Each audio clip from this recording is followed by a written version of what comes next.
Hi, everybody. It's Kim McGrath from Expressions of the Universe with your November 2024 stars and cards.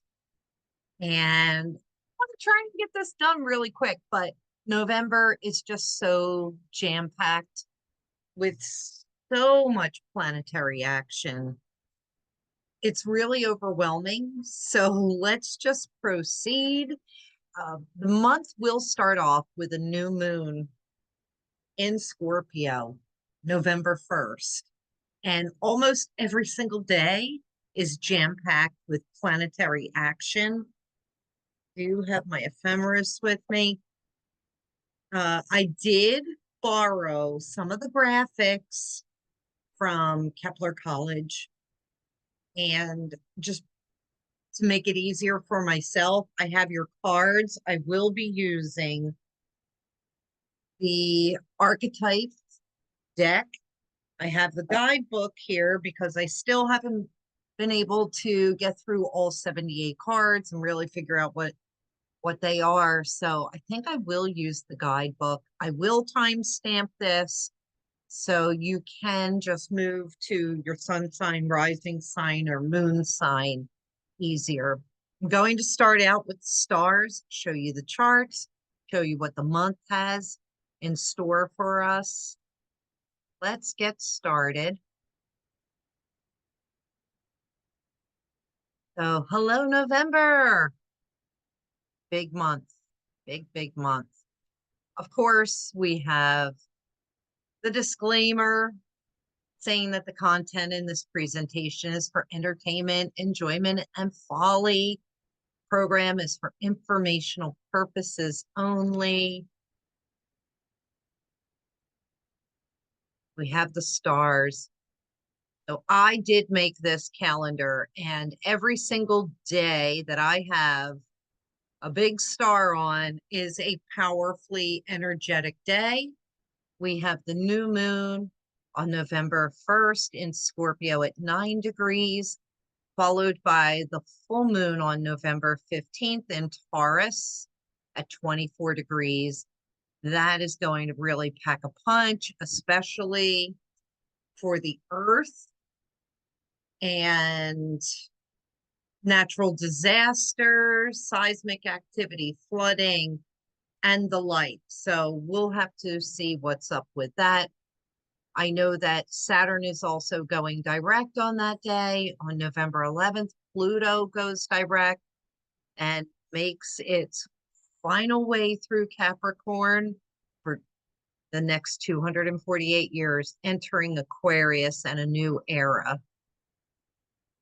So these are the graphics. This is what I borrowed from Kepler. The first week of November, of course, we have the new moon in Scorpio at 9 degrees. So if you have anything 8, 9, 10 degrees of Scorpio, Aquarius, Leo, Taurus, you will be affected mostly by this. November 2nd, Jupiter retrograde in Gemini will sextile Chiron in Aries at 20 degrees. And that's really a good time for us to go into some contemplation and figure out which direction we're going in. Mercury trine Mars, sextile Pluto at 29. So a lot of 29 degrees, a lot of power and intensity with those anaretic degrees. Mercury is in Scorpio, trining Mars in Cancer. Mars doesn't like being in Cancer. It's in its fall, sextiling Pluto in Capricorn. And then Mercury will enter Sagittarius right after that aspect. Week 2, November 3rd, Mars and Pluto opposition at 29 degrees. So Mars will be in Cancer, Pluto in Capricorn at the final anaretic degree of 29. This could be an extremely volatile day. We're already in that energy. My dreams have been crazy and violent. I'm hoping that they are not prophetic. And Even though I'm sleeping well at night, getting enough hours, my sleep has not been restful because even when I wake up, I'm going back into those dreams. Um, really, really intense energy. So you can expect arguments, disagreements, violence, road rage, accidents. So be really careful. We're in it right now. It's just building up even more. But on a positive note, this energy can also be action based. It can get us up off our asses, get us moving and grooving, and put us in a direction of taking action instead of sitting back and allowing our anger to boil, doing something about it. Venus will also oppose Jupiter on that day and trine Chiron. So Venus, I'll show you in the charts. Venus is in Sagittarius. It will oppose Jupiter in Gemini. That's really powerful as far as luck and money and good fortune is concerned, with the exception of Jupiter and Gemini being in its detriment. And then it's trining Chiron, all at 20 degrees. Chiron is the wounded healer. So you may be really thinking about your values, what is truly important to you, where are you placing your values, and then looking at that Mars opposite Pluto, it's like, well, what are you going to do about it? Are you going to sit around and complain? Are you going to do something about it?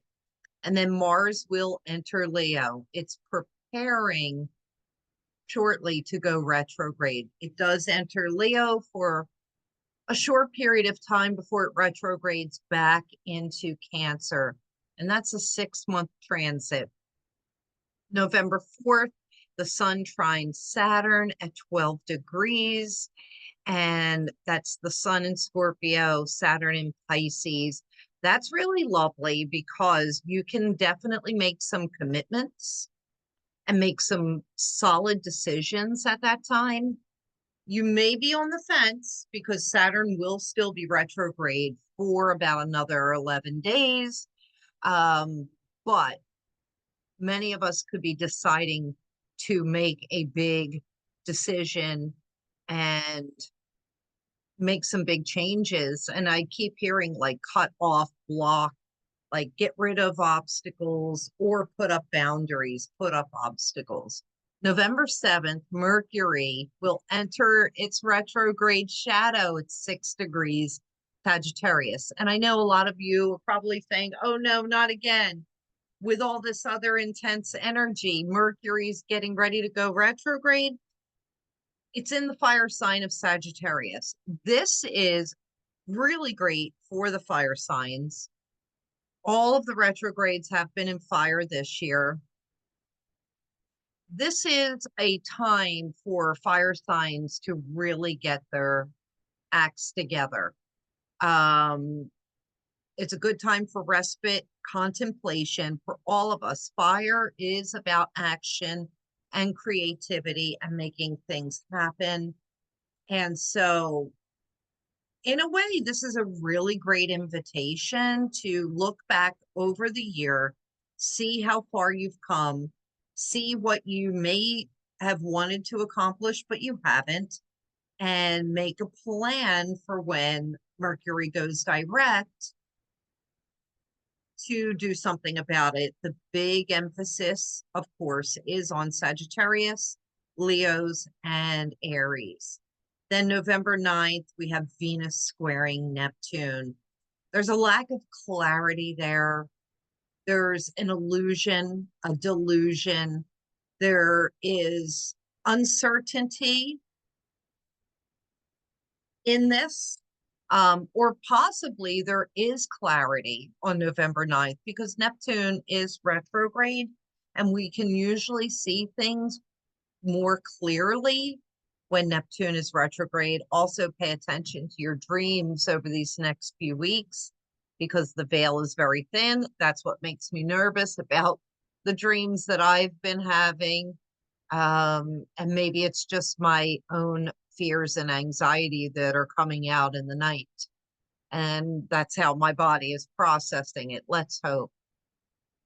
Week 3, November 11th, Venus will enter Capricorn. So this is really good because this is, Venus is very serious in Capricorn. Venus doesn't love being in Capricorn because Venus is lighthearted and Capricorn is so serious. But this is a really good time to look over your finances, make a plan for the coming year, see, are you going to change jobs? What are your values? What can you put your nose to the grindstone? What projects can you finish? November 12th, Mercury squaring Saturn. And this is also a lot of mental contemplation about decisions and commitments that we will all be making. November 15th, Saturn stations direct. So that'll be a good time to start implementing maybe those decisions and commitments. And then there's a full moon in Taurus at 24 degrees. That will be the releasing of things that we no longer value, people that we no longer value. Good time to clean out your closets, make room, make way for things that are important for you, whether it's in your physical space or, outside of you, friends, associates, colleagues, spiritual practices. This is just like throwing a lot of things away, getting rid of a lot of things that really just are not serving you well, but don't throw the baby out with the bathwater. November 16th, Sun opposing Uranus. There could be a lot of shakeups, a lot of surprises coming that day. And Sun will be in Scorpio. Uranus is in Taurus. This could also be more of that seismic activity coming off of the full moon in Taurus. Pay attention, especially because of Neptune in Pisces with Uranus, that full moon in Taurus. It's really triggering. We could see some natural disasters. And I know we're seeing flooding everywhere, flooding in the United States. I just saw flooding in Valencia, Spain, horrible flooding. And I have my friend is on vacation in Spain, and she's been reporting to me about the really powerful thunderstorms and rainstorms that they've been having. And I'm like, just take that as a cleansing. But it's been very intense, and we will feel it on the earth. Week 4, November 18th, Mercury will oppose Jupiter 18. So this is kind of like, I feel as though this is people saying a lot of things and preaching.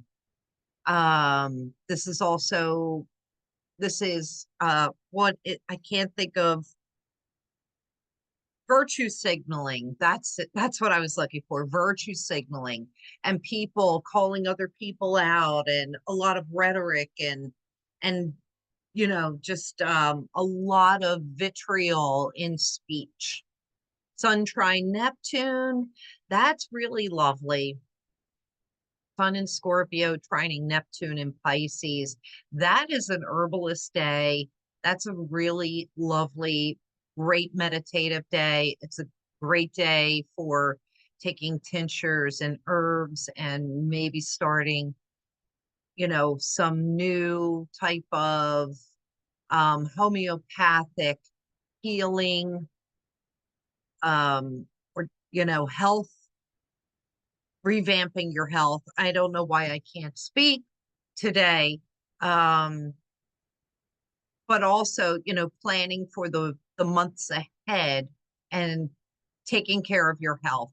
This would be you stocking up on your teas, your tinctures, your herbs, and the like for, viral season, because herbs and teas and tinctures and essential oils are really great for fighting viruses and bacterial infections.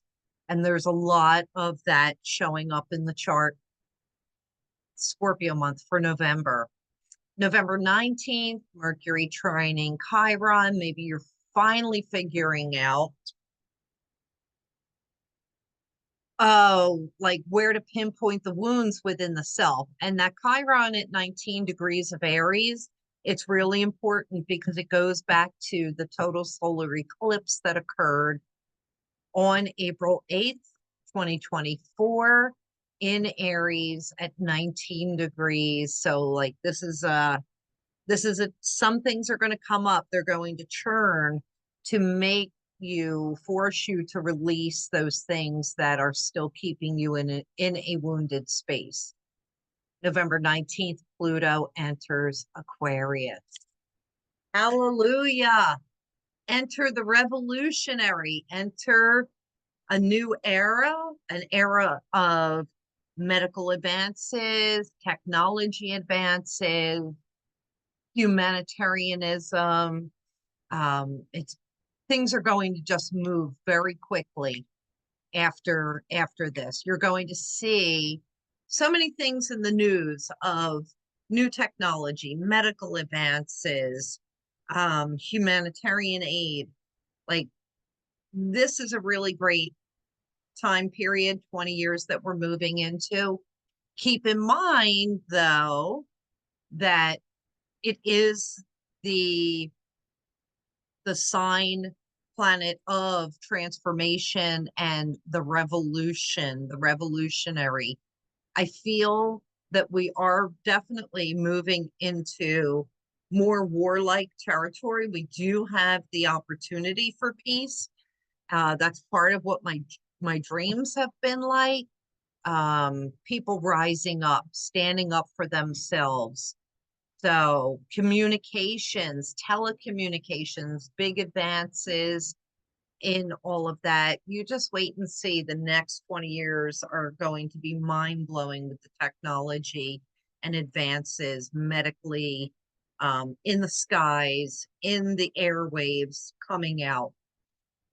All right, November 21st, it will be happy birthday, Sagittarius, and the sun will trine Pluto at 0 degrees. So that's going to be, how will the sun trine Pluto at 0?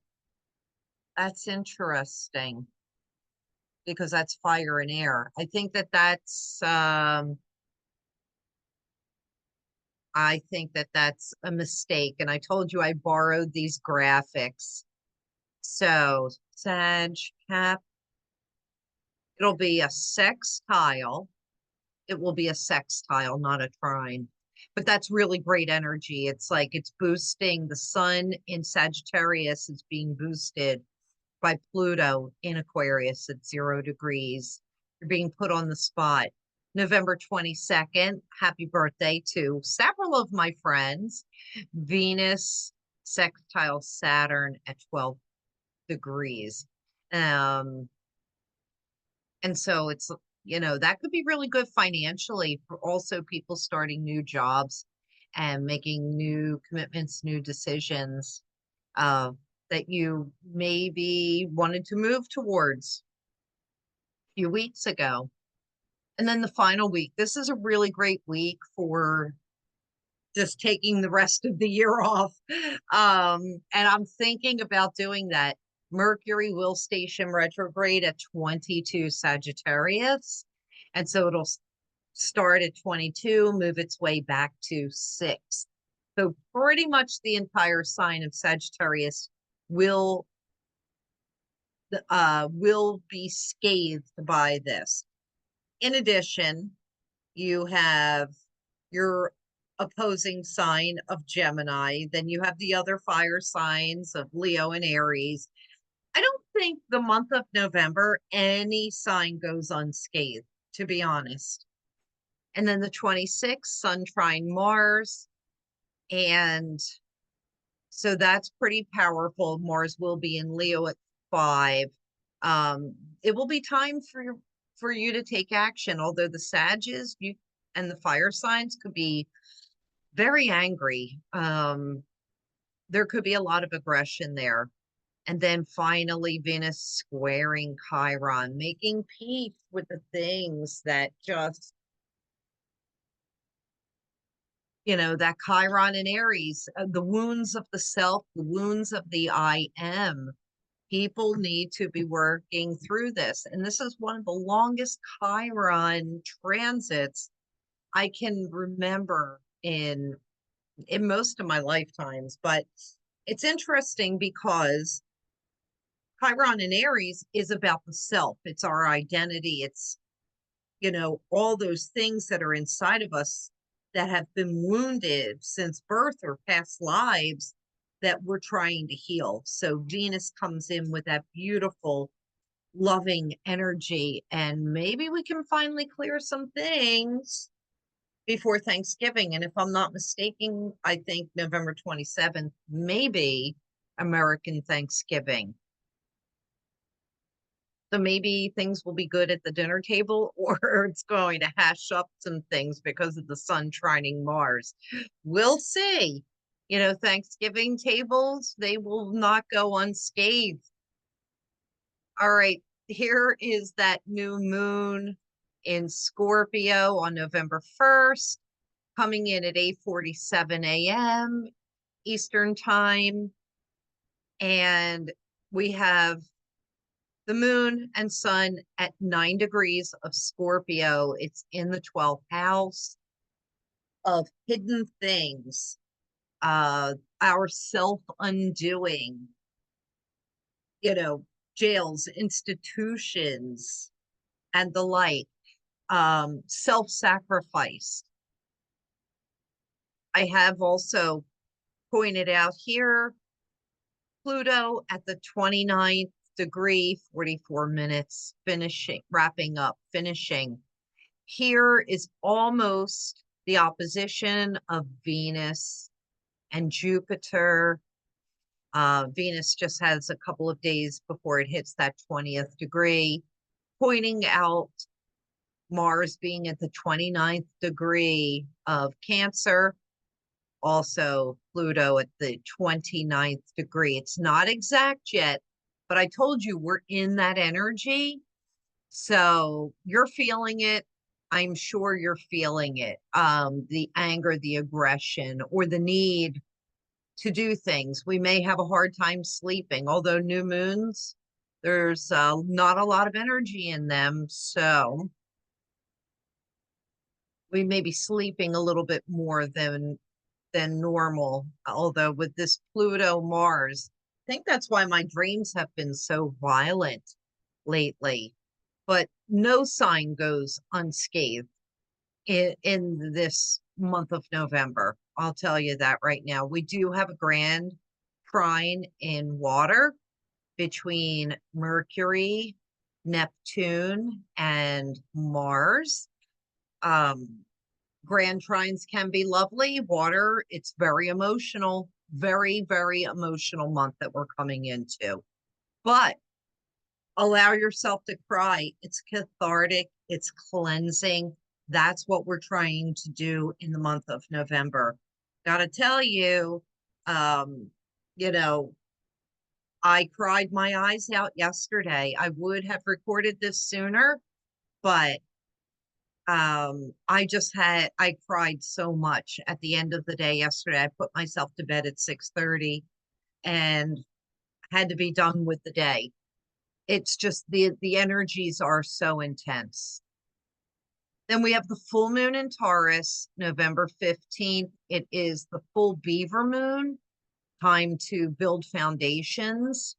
It's also known as the full frost moon.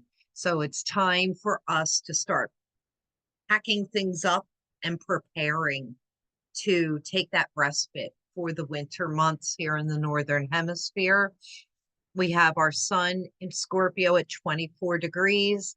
We have the moon in Taurus at 24 degrees. You'll want to look out for the seismic activity, natural earth disasters occurring. It is sextiling Neptune in Pisces. That could be the flooding. It's trining the sun in Pisces. So I'm really feeling like there's some deep intensity there. And then also Pluto coming into play, death, endings, new beginnings, transformations. This will be extremely intense. You have the trine from the moon to Pluto and then the sextile to the sun. The only thing that's not in play is Mars down here. It's just not far enough into Leo, and it won't get that far until next year. Actually, until May, it won't even see, that degree, because it will be retrograding. So we should be thankful because that would be fires. So yeah, flooding, earthquakes, tornadoes, and the like. I would expect that. And pay attention. Taurus, Aquarius. Oh, sorry. Leos and Scorpios, you will feel this the most intensely. And now I have the cards. Okay, I got that through that pretty quickly, I believe. Stop sharing. And then I have written some notes for each of the signs. There. All right, so I'm using a Q-tip. It's clean, by the way, as a bookmark. I did pick a card for the month, and it came out, it's card 78, and it's not gardening, and I didn't clean my nails. So I apologize if hopefully it doesn't look dirty. Card 78, it's Anima Mundi, and that is, Mundi is the world, anima, the animal of the world, or everything. And so I'm going to read from the book real quick. It says Anima Mundi optimizes the principle accept all, reject none, which I think is really interesting because I had asked myself a question only 5 minutes before picking these cards in general, about what I'm going to do with the situation. And then this card came up, and I'm like, oh, I guess this is my answer, right? So accept all, reject none. Simply put, it is the living soul of the world in all of its multifaceted, multidimensional layers, bonded together by loving cosmic forces. Diversity is celebrated, multiplicity is honored, and nothing is denied. Embrace constructs of separation dissipate into the wonderful mass of shared consciousness. Anima Mundi is the link between the literal and the imaginal, the rational and the mythic. It is the connective fiber that makes life meaningful. So I thought that was pretty wonderful. And I will post that with more information on that to come. So I don't know what the cards are that I picked for all of the zodiac signs. You want to look for your sun sign, your rising sign, and your moon sign. And if you have a stellium or a cluster of planets, you want to look that up too, because that'll be really important. I may use the book. I probably will. And so let's get started. Aries, I have chosen for you the maiden. And the themes that I have for Aries are shared resources, travel, higher education, philosophy, career, creative action, home, and family life. So let's see, this is card number 8, the Maiden. All right, Aries. The maiden archetype is the epitome of the innocent arousal, naive sensuality, and precarious purity. She is compelling and addictive because of her flawless youthful glow. She's the first archetype in the trifecta of maiden, mother, and crone. Wow. So this is about innocence. This is about starting brand new. This is about being curious, enchanting, sensual, and full of vitality for the Aries. Um, don't be a pretender. Don't be a projector. Don't be a denier, and be careful of over fantasizing. I love that.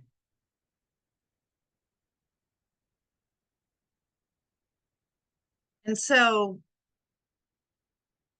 what's interesting is, and I'm compelled to say this, only because I just saw a name on there and it made me think of somebody. So the archetypes that are also symbolized by this are Persephone, Alice, or any princess figures. So if that resonates with you, let me know. That off to the side. All right, for Taurus, your themes are relationships, significant others, shared resources, home and family life, communication, and travel. And your card is card number 2, and it is the father figure, but this is also commitments, decisions that need to be made. So Taurus, suns, risings, and moons. Let's see what we have for this. It says alongside the mother, the father resides in the central axis of the archetypal family. The father embodies both light and dark aspects of the masculine. Thus, he is infinitely dynamic and complex. His energy is strong and regal, embodying such virtues as honesty, wisdom, and loyalty. Yet, ironically and simultaneously, the father is often absent, literally or emotionally. Through absence or action, the father eventually reveals that he is neither a king nor a god, but a human being with many flaws and wounds. He is both the guardian and the one who leaves us to the wolves. That's really deep. Um, so this card symbolizes supportiveness, strategic plans, regal, kind authority. It is also disappearing, disappointing, devastated by failures or by people. Saturn is also, of course, made me think of that. Saturn is the archetype for this. Interesting, because I was thinking this week about how disappointed I have been by a lot of people and how I should stop expecting things from people so that I won't be disappointed anymore. I always expect the best. And if we don't expect anything, then we don't get disappointed. That's what I have for Taurus. For Gemini, oh gosh. For Gemini,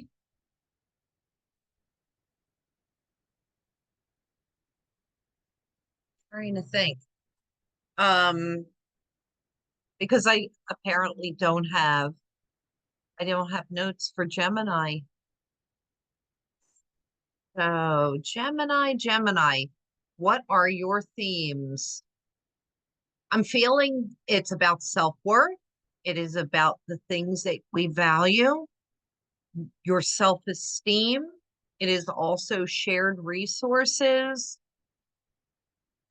There will be a lot in the way of dreams, hopes, and wishes, the people that you associate with, really just making decisions about changing up who you associate with. This is about your daily routine, your health of body, mind, and spirit, and wellness.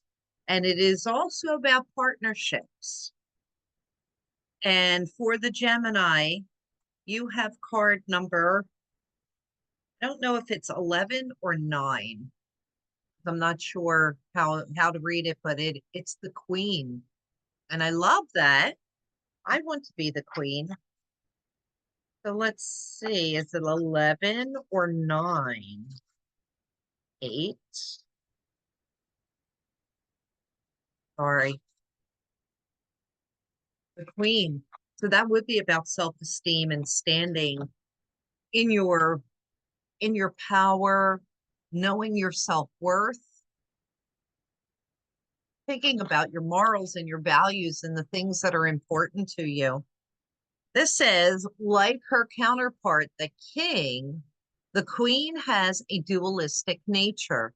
Either she presides over the realm with grace and eloquence that comes from the heavens to uplift the spirit of others, or she falls into petty, contemptuous moods, casting a shadow across the land. If the king is in the ego, the queen is in the expression of that ego in the world. She is the lotus bloom, the dancer's bow, the moon's radiant reflection.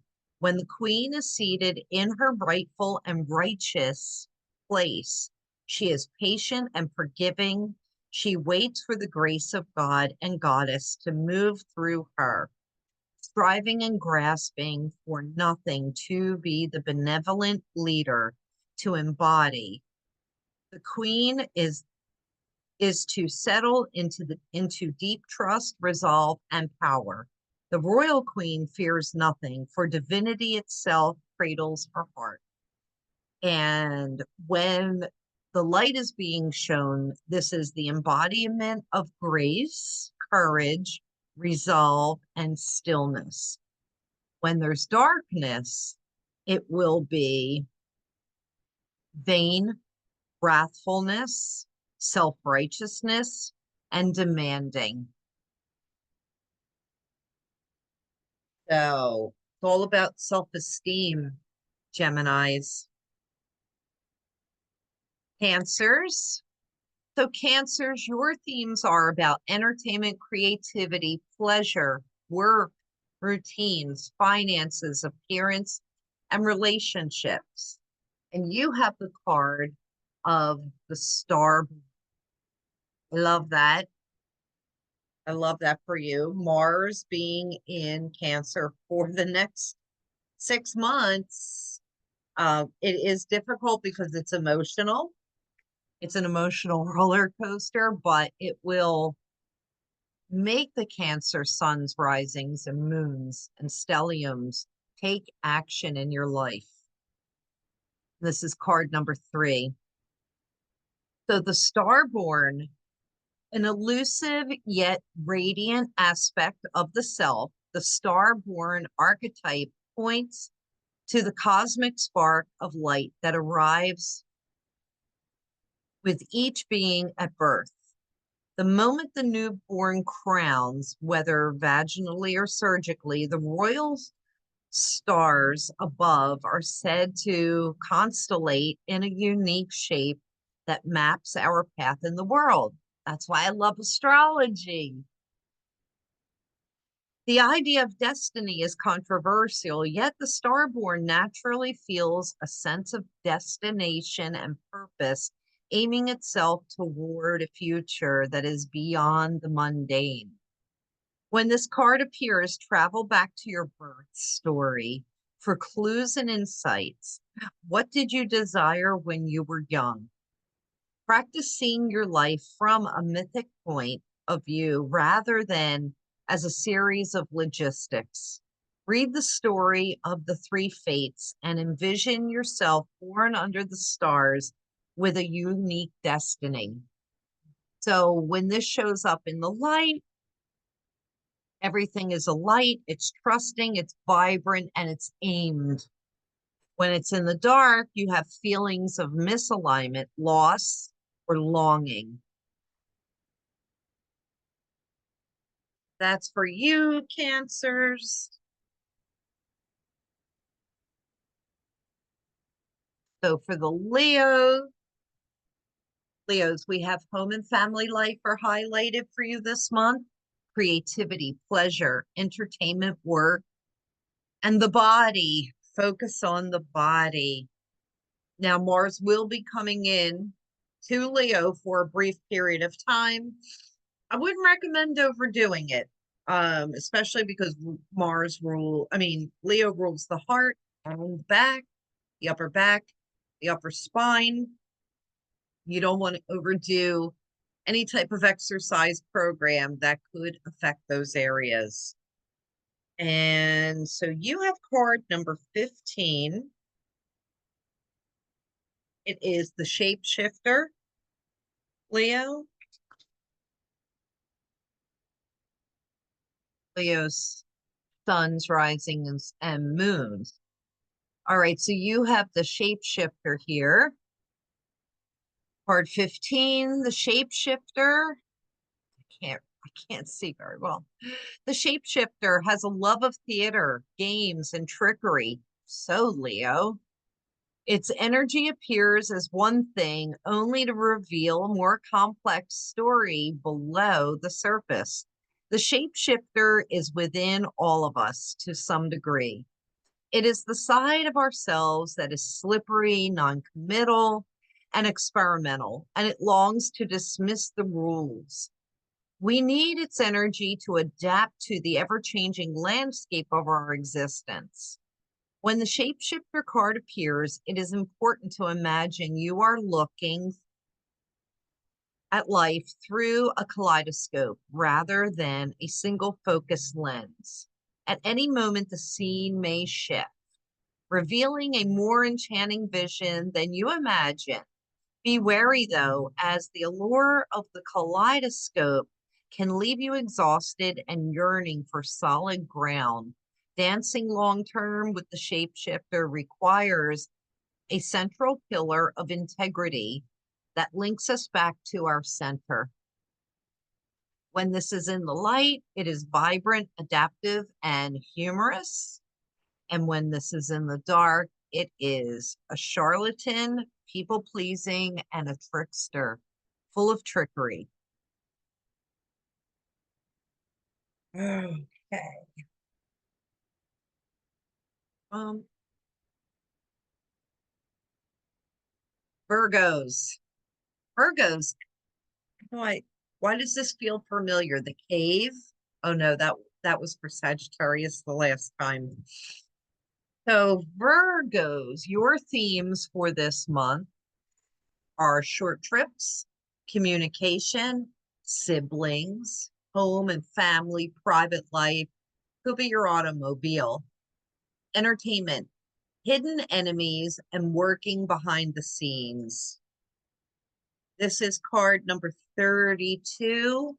It is the cave, and I believe that means it's time for a respite for the Virgos. 32, where are you? 32, the cave. All right. Those who are fortunate enough to find and enter the cave are forever changed. It is a place of potent power, acting both as a portal to another realm and a space for sacred ritual and initiation. The cave is a place to return for meaningful retreat. where one can see, where you can see, third eye, the true self in the darkness. In esoteric teachings, the cave is known as the cave is known to reside in the center of the heart. Within its walls, the whispers of compassion and self-understanding can be heard. Yet because of its mystery and power, many of us fear the cave and never try to find it. We busy ourselves in the bright lights of the city, while the cavernous and dimly lit chamber calls out to us in the night. Where is your cave? You already know. Return to it and tend to the fire. In the light, this is about the sacred center within. In the dark, this is withdrawal, isolation, and hiding.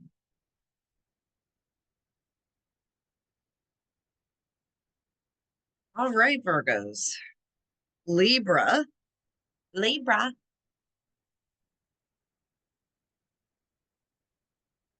Libras, your themes for the month are finances, possessions, values, communication, siblings, goals, ambitions, community events, and your career. And you have the hunter.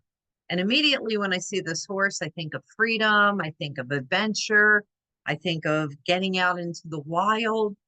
And I believe this would be card number 9. Card number 9.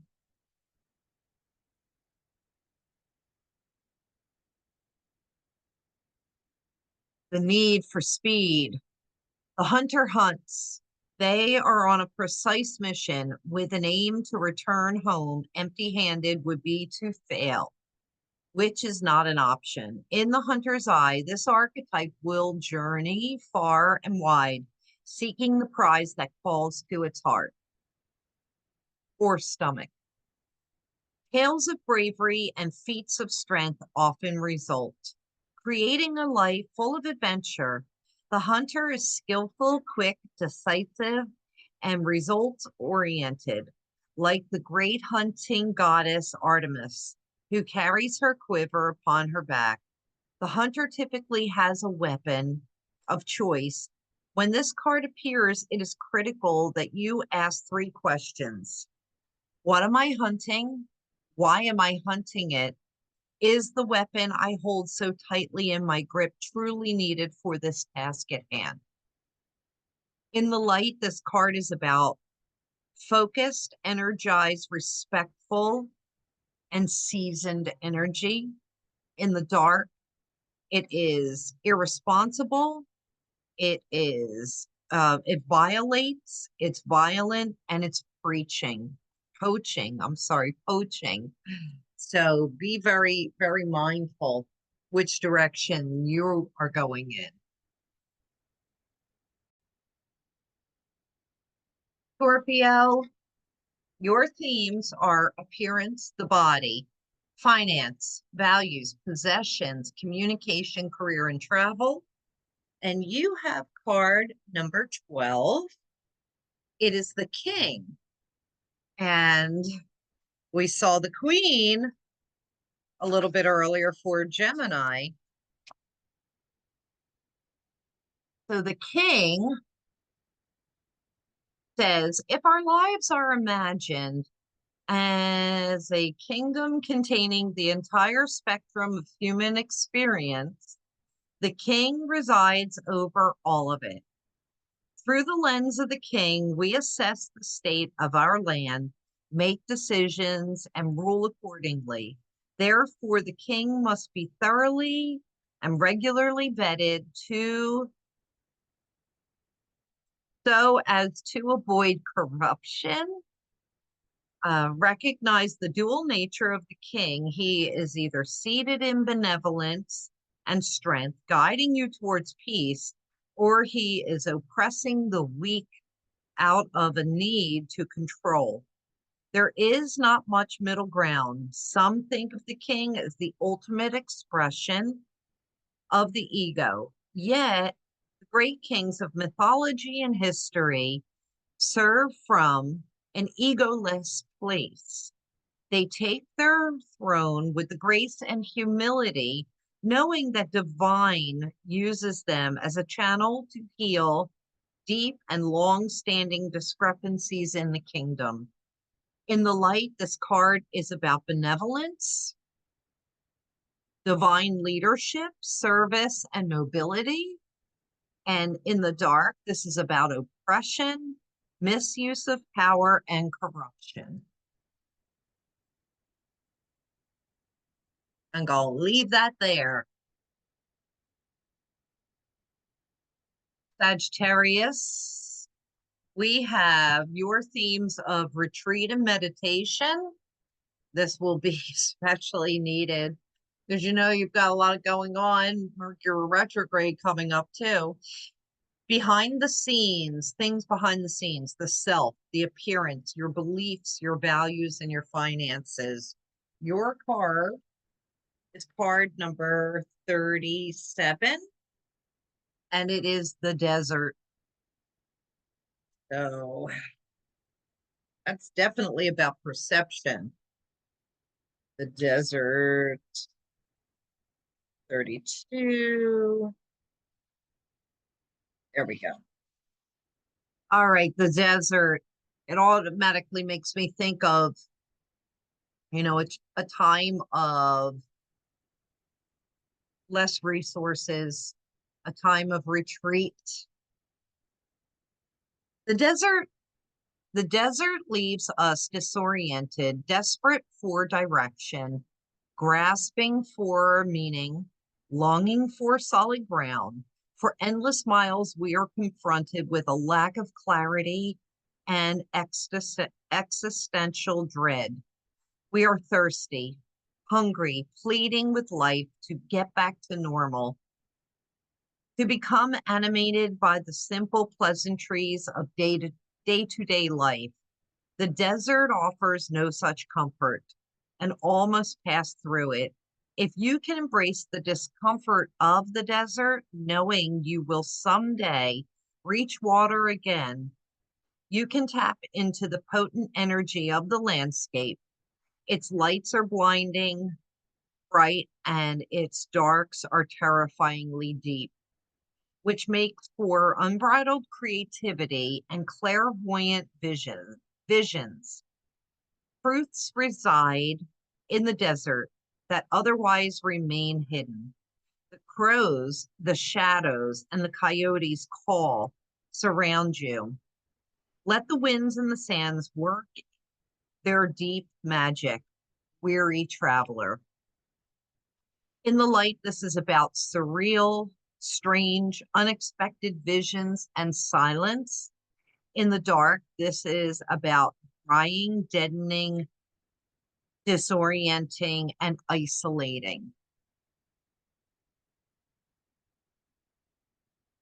Capricorns, your themes are ambitions, friendship groups, community gatherings, retreats, going behind the scenes, shared resources, and debts.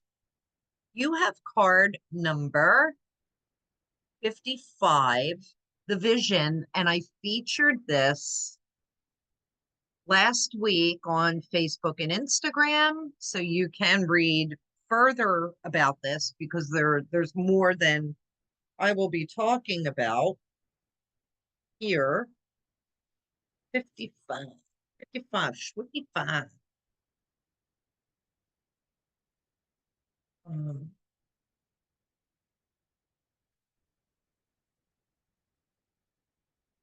love, I love this card. It is said that we are each born with a unique vision, a destiny towards which we are aimed. It is also said that we forget this vision the moment that we are born.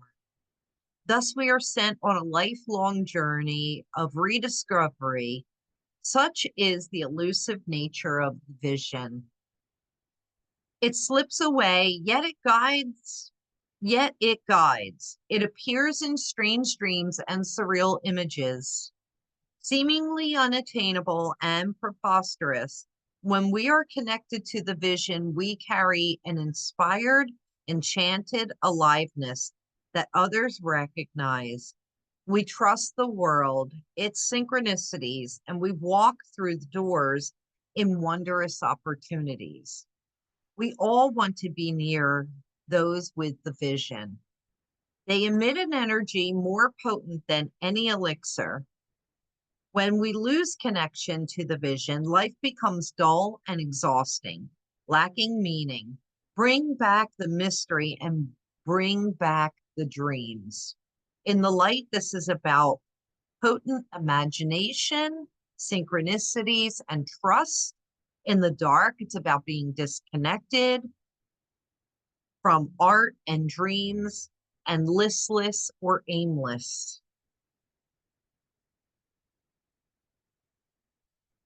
Aquarius, your themes are: what is your public standing, your career, your community, friendships, groups, ambitions, relationships, and work.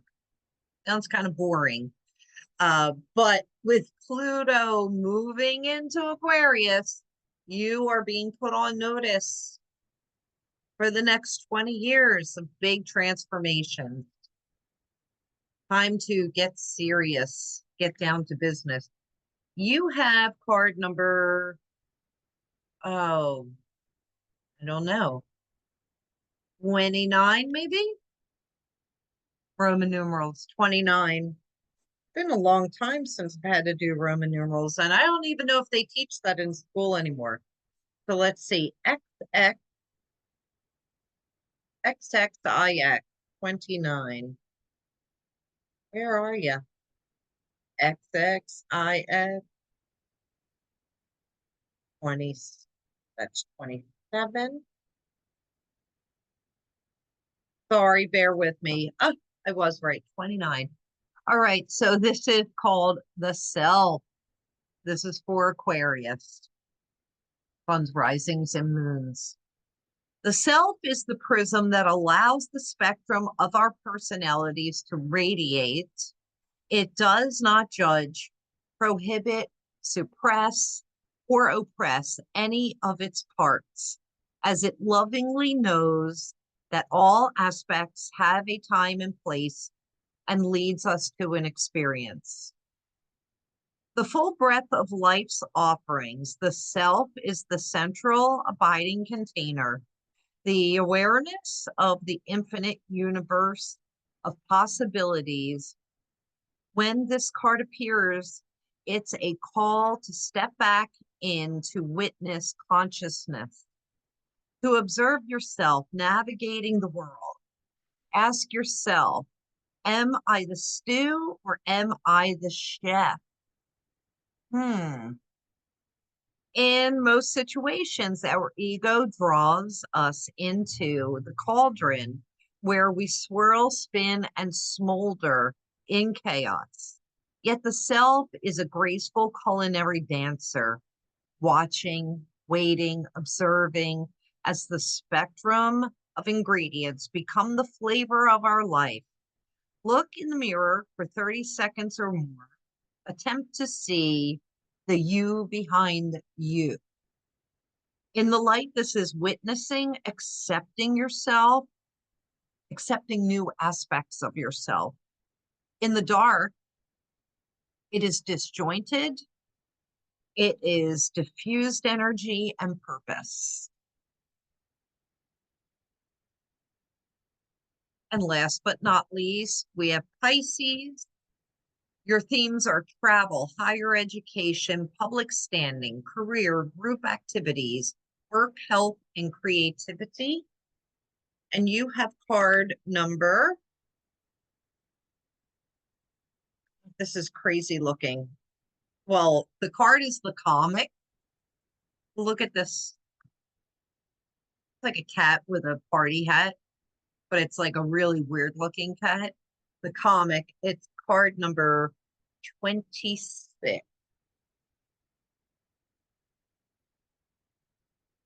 Funny looking. All right, the comic. The comic carries a remedy for all that ails this world. Amid the deepest pain and suffering, there is always the potential to lift up and out of darkness through laughter. Through though dismissed by some as lowbrow or unsophisticated, this archetype actually has a highly advanced mind. Some may use the word genius. This humor requires one to see situations from afar rather than to be swept away by the drama. The comic sees and accepts the messiness of life, using it as material to be mixed and shaped into a potion to soothe the stress and serious mind. They literally lighten us up. So this is about Pisces lightening up because you're always so dramatic and emotional. Thus, within the comic is usually the sage or the magician working healing magic upon the audience who will lend an ear. The comic may be the archetype that heals the deep division in our world, one pun at a time.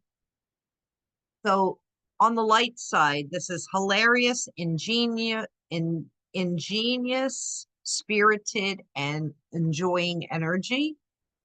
And the dark side of this, it's sarcastic, harsh, brooding, and drunk. Does that say drunk? It does say drunk. Interesting. All right, so that's what I have for all of y'all for the month of November. Please take the time to ground yourself, do a lot of meditation, spend a lot of time in nature, get off of devices, just like really stay centered. It will be so essential. November is a wild roller coaster of a month. I may be taking quite a bit of a break, especially from the socials. I feel too peopled out, too peoply. I need some peace and quiet. So I will see you back in December or maybe sooner, depending on how much time I have, and some more stars and cards, expressions of the universe. And I do have some projects that I have in the works, but very little time to do it. And if I can get them out, they'll be exciting. So until then, happy November. Have a great month, and I'll see you soon.